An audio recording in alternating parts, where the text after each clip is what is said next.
Assalamualaikum warahmatullahi wabarakatuh. Selamat siang sahabat pendengar di Jawa Timur. Apa kabar Anda? Semoga selalu sehat ya. Kali ini hadir kembali program Jatim News Today, siaran khusus update COVID-19 untuk edisi hari ini, hari Senin tanggal 29 Juni 2020. Anda juga tentunya bisa memantau program Jatim News Today, siaran khusus update COVID-19 ini di beberapa LPPL, Lembaga Penyiaran Publik Lokal yang tergabung dalam ALPPL, Asosiasi Lembaga Penyiaran Publik Lokal Jawa Timur. Saya Panjiarto di Suara Sidoarjo yang bertindak sebagai host, ditemani oleh Karina Putri di ruang redaksi. Nanti kita ada peluang untuk bergabung dengan 9 reporter LPPL di beberapa kota kabupaten yang ada di Jawa Timur. Sekarang kita masuk dalam program Jatim News Today, siaran khusus update COVID-19. Rangkuman kabar update penanganan COVID-19 untuk regional Jawa Timur segera sahabat simak dalam update COVID-19. Informasi pertama yang akan disampaikan oleh Billy Patopoy, reporter Suara Sidoarjo via Zoom.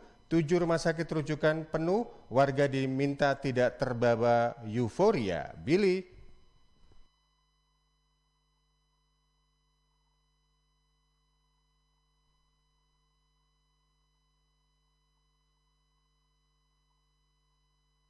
Telah terbebas dari PSBB dengan tetap menerapkan protokol kesehatan. Permintaan ini disampaikan oleh Nur Ahmad Saifuddin, Wakil Bupati Sidoarjo saat membagikan 10.000 masker kepada warga desa Pepelegi dan Terminal Purabaya pada hari Minggu kemarin. Nur, sapaan akrab Wakil Bupati Sidoarjo juga mengingatkan saat ini 7 rumah sakit rujukan pasien COVID-19 di Sidoarjo sudah penuh. Bahkan ada 40 pasien COVID-19 yang saat ini dilakukan perawatan di IGD RSUD Sidoarjo karena tempat ruang isolasi khusus dinyatakan juga sudah penuh. Hal ini juga disampaikan oleh Idam, Humas RSUD Sidoarjo saat dikonfirmasi pada pagi ini. Idam membenarkan jika sementara waktu memang IGD RSUD tidak melayani pasien COVID-19, yaitu mulai tanggal 28 Juni sampai dengan 4 Juli mendatang karena ruang isolasi yang sudah dinyatakan penuh.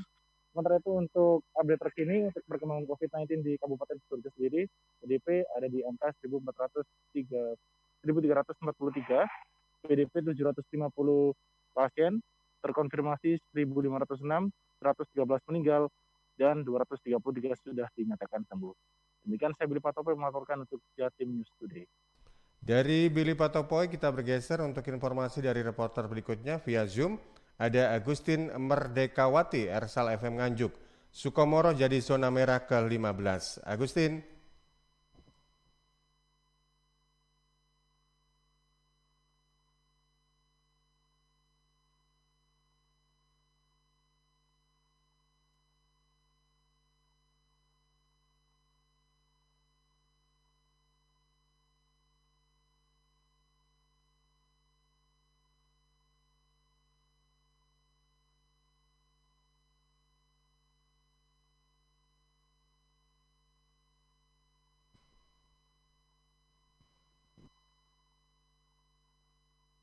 Masih berusaha terhubung dengan Agustin Merdekawati yang akan menyampaikan informasinya, yakni Sukomoro jadi zona merah ke-15. Agustin?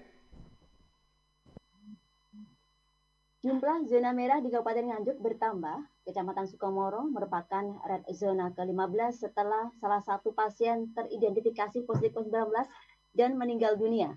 Sesuai hasil swab yang diterima gugus tugas kemarin, total ada penambahan 5 pasien terkonfirmasi positif COVID-19 baru. Ketua Tim Penanggulangan Virus Corona RSUD Nganjuk, Dr. Mai Budi Prasetyo SPP mengatakan, pasien berusia 37 tahun asal Sukomoro meninggal saat masih berstatus pasien dalam pengawasan atau PDP di RSUD Nganjuk dan pasien meninggal pada hari Kamis 26 Juni 2020. Pasien yang memiliki riwayat berpergian dari Jember masuk ke instalasi gawat darurat dalam kondisi sakit berat. Saat dicek di laboratorium, dinyatakan memiliki gangguan liver berat, fungsi ginjalnya sudah terganggu. Dalam perawatan lanjutan, pasien sempat dirapid tes dan hasilnya reaktif. Dan hasil swab baru keluar setelah pasien dinyatakan positif COVID-19 dan meninggal. Ditemukan pasien positif COVID-19 asal Kecamatan Sukomoro, jumlah zona merah di Nganjuk kini menjadi 15 kecamatan. 5 kecamatan lainnya berwarna oranye, yakni Kecamatan Brebet, Ngetos, Ngeluyu, Lengkong, dan Jatikalin. Meski 5 kecamatan tidak masuk zona merah, juru bicara Gugus Tugas Percepatan Penanganan COVID-19 Dr. Hendianto mengatakan agar warga tetap waspada akan penularan COVID-19 harus tetap menerapkan pola hidup sehat dan menggunakan masker saat beraktivitas di luar rumah, juga meminta warga sering mencuci tangan menggunakan sabun di air mengalir. Dari Agustin Merdekawati melaporkan untuk Jawa Timur di studio. Baik, itu tadi laporan dari Agustin Merdekawati, LPPL Ersal FM Nganjuk. Masih via Zoom ada reporter LPPL Radio Suara Gresik, ada Putri Rizkiana. Tambahan 23 kasus, 1 pasien positif Corona Gresik dari klaster Ngipik. Putri, silakan. Baik, terima kasih. Kasus pasien positif di Kabupaten Gresik memang terus bertambah. Pertanggal 28 Juni 2020 ada tambahan 23 kasus yang terkonfirmasi positif COVID-19. Dan update data terbaru per 28 Juni 2020 menyebutkan total jumlah pasien positif corona di Kabupaten Gresik terus melonjak menjadi 628 kasus. Sebanyak 62 orang diantaranya meninggal dunia, 81 orang dinyatakan sembuh, dan 485 orang masih dirawat. Juru bicara Gugus Tugas Percepatan Penanganan COVID-19 Gresik, Dr. Saifuddin Ghazali menuturkan sebaran tambahan kasus positif ini terjadi di beberapa kecamatan se-Kabupaten Gresik. Antara lain ditemukan 6 kasus dari Kecamatan Manyar yang meliputi 2 kasus di Desa Suci dan masing-masing 1 kasus asal Betoyo Guci, Sukomulyo, Ngampel, dan Karangrejo. Kecamatan Kebomas, 3 kasus berasal dari Desa Randuagung, 2 kasus dan 1 kasus di Desa Kedanyang. Dari Kecamatan Driorejo ada 3 kasus dengan sebaran di Desa Bambe, Mojosari Rejo, serta Banjaran. Selebihnya ada di Kecamatan Kedamaian dari Desa Sidoraharjo, Desa Sumberwaru, Kecamatan Wuringinanom, dan Desa Setrohadi, dan Kecamatan Duduk Sampean. Ketua Satgas COVID-19 menjelaskan bahwa pasien positif yang meninggal ada 1 orang dari Desa Sidoraharjo, Kecamatan Kedamaian, dan pasien sembuh 1 orang dari Kelurahan Sidokumpul, Kecamatan Gresik. Itu saja yang bisa saya sampaikan. Saya Putri Rizkiana, Suara Gresik mengabarkan untuk Jatim News Today. Terima kasih Putri Rizkiana dari LPPL Radio Suara Gresik sudah menyampaikan informasinya. Sekarang kita bergeser menuju ke LPPL Radio Persada FM Kabupaten Blitar. Ada Risma Erina yang juga bergabung via Zoom. Di tengah pandemi COVID-19, Komisi 2 DPRD Kabupaten Blitar berharap Pemda terus mendampingi pelaku UKM. Risma. Ya, baik. Ketua Komisi 2 DPRD Kabupaten Blitar, Idris Marbawi, ini berharap di masa sulit ini Pemda terus mendampingi para pelaku UKM agar minimal mereka bisa bertahan dalam menghadapi kondisi yang dinilai sudah tidak normal. Dari hasil evaluasi Pemda dalam hal ini Dinas Koperasi dan Usaha Mikro menyatakan sudah membantu semaksimal mungkin, di antaranya dengan memanfaatkan produk UKM untuk dijadikan bansos berupa paket sembako. Selain itu, bagi UKM yang mempunyai hutang di bank, ini Dinas juga sudah memberikan relaksasi untuk penundaan pembayaran serta dispensasi penurunan suku bunga.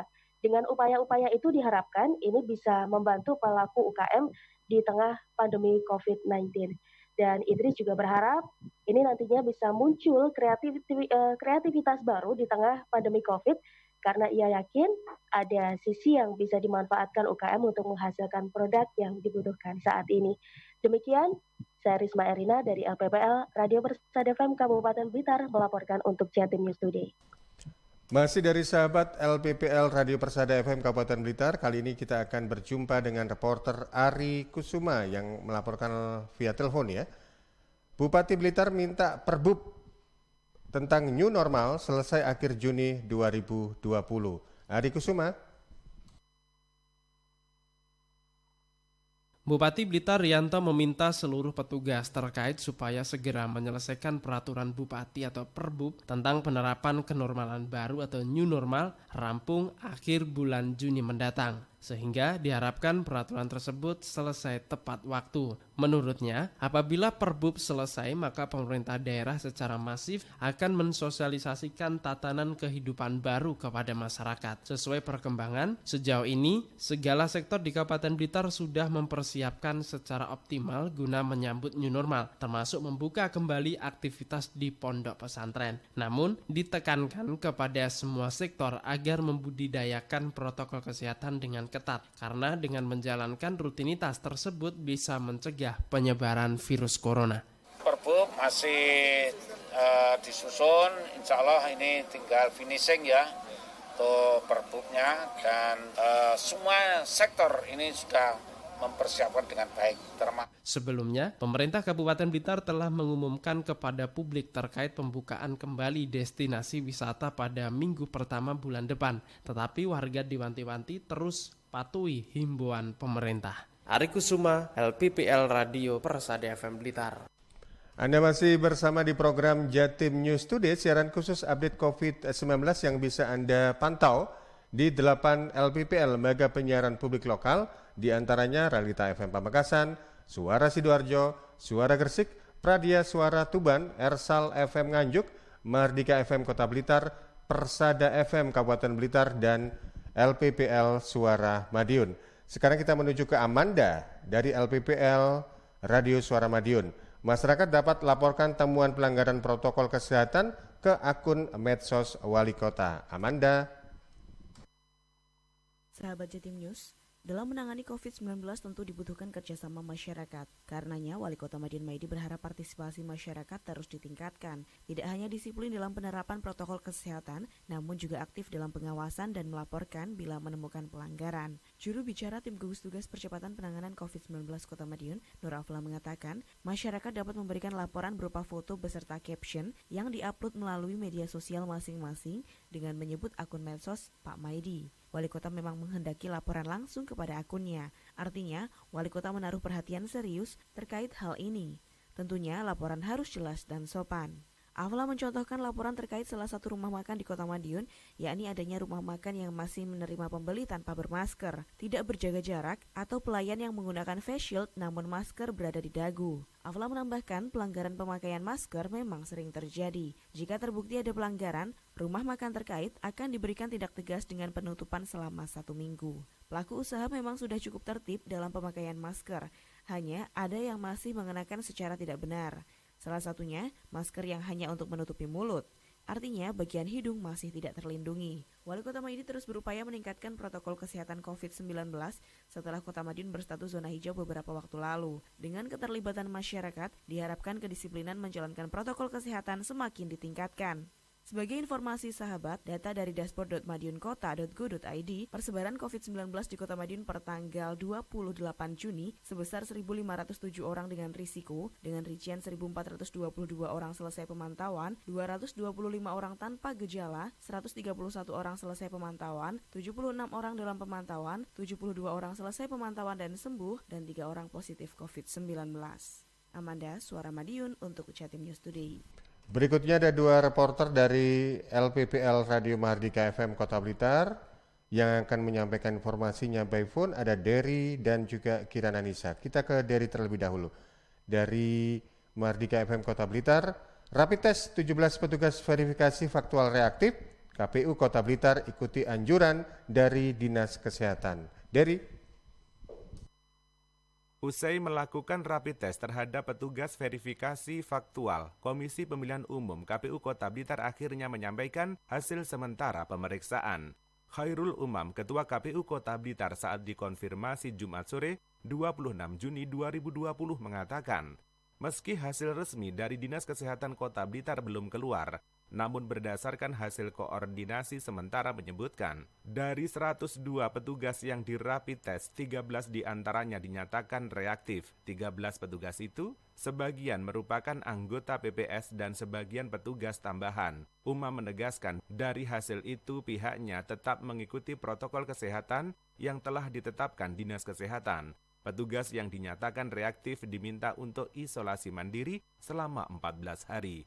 Pelaksanaan verifikasi faktual dukungan calon perseorangan sendiri tetap berjalan. KPU sudah menyiapkan pengganti untuk 13 petugas yang reaktif. Uma menyebutkan, petugas pengganti ini juga di rapid test dan hasilnya non-reaktif. Uma mengatakan, petugas yang reaktif juga dilakukan pengambilan swab oleh petugas kesehatan. Pihaknya berharap hasilnya negatif corona, namun jika positif, pihaknya menyerahkan penanganannya ke gugus tugas. Jadi begini, di surat itu tidak menyebutkan ada pergantian waktu untuk tenaga ad hoc kita yang terpapar atau positif ya. Bagaimana terus menyikapi itu? PPS yang lain itu yang nanti akan mengambil alih tugasnya ya. Uma menambahkan rapid test terhadap petugas verifikasi faktual ini sebagai bentuk antisipasi penyebaran virus corona. KPU ingin memastikan petugas yang terjun ke masyarakat dalam keadaan sehat dan bebas dari corona. Dari Muda, Mahardika FM Kota Blitar untuk Jatim News Today. Berikutnya ada Kirana Nisa. 2 hari terakhir 2 PDP baru di Kota Blitar meninggal dunia. Mita.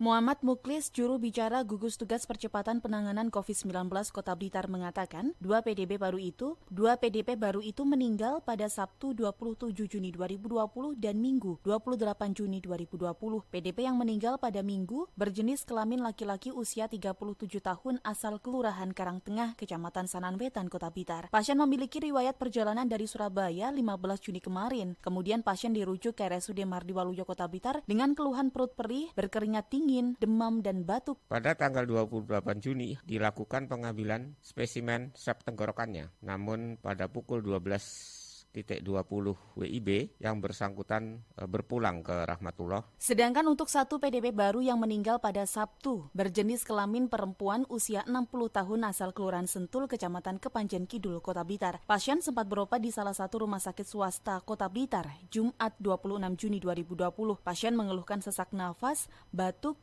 demam, mual, muntah berkali-kali dan diare sejak seminggu terakhir. Pasien menjalani rapid test dan hasilnya reaktif. Kemudian dirujuk ke RSUD Mardi Waluyo Kota Blitar untuk dilakukan tes swab tenggorokan. Namun hasil swab belum keluar, pasien meninggal dunia dengan diagnosis terakhir suspek TB, hipertensi, dan gagal napas. Muklis menjelaskan situasi COVID-19 Kota Blitar hingga Minggu 28 Juni 2020 tercatat jumlah kumulatif pasien positif virus corona ada 7 orang dengan rincian 4 sembuh dan 3 masih dalam perawatan. Jumlah kumulatif PDP ada 9 orang, 6 sembuh dan 3 meninggal. Jumlah kumulatif orang tanpa gejala OTG sebanyak 139 orang dengan rincian 138 selesai dipantau dan 1 orang dalam proses pemantauan. Sedangkan jumlah kumulatif orang dalam pemantauan ODP sebanyak 214 orang, 208 orang selesai dipantau, 4 orang proses dipantau dan 2 orang meninggal. Kirana Nisa, Mahardika FM untuk Jatim News Today.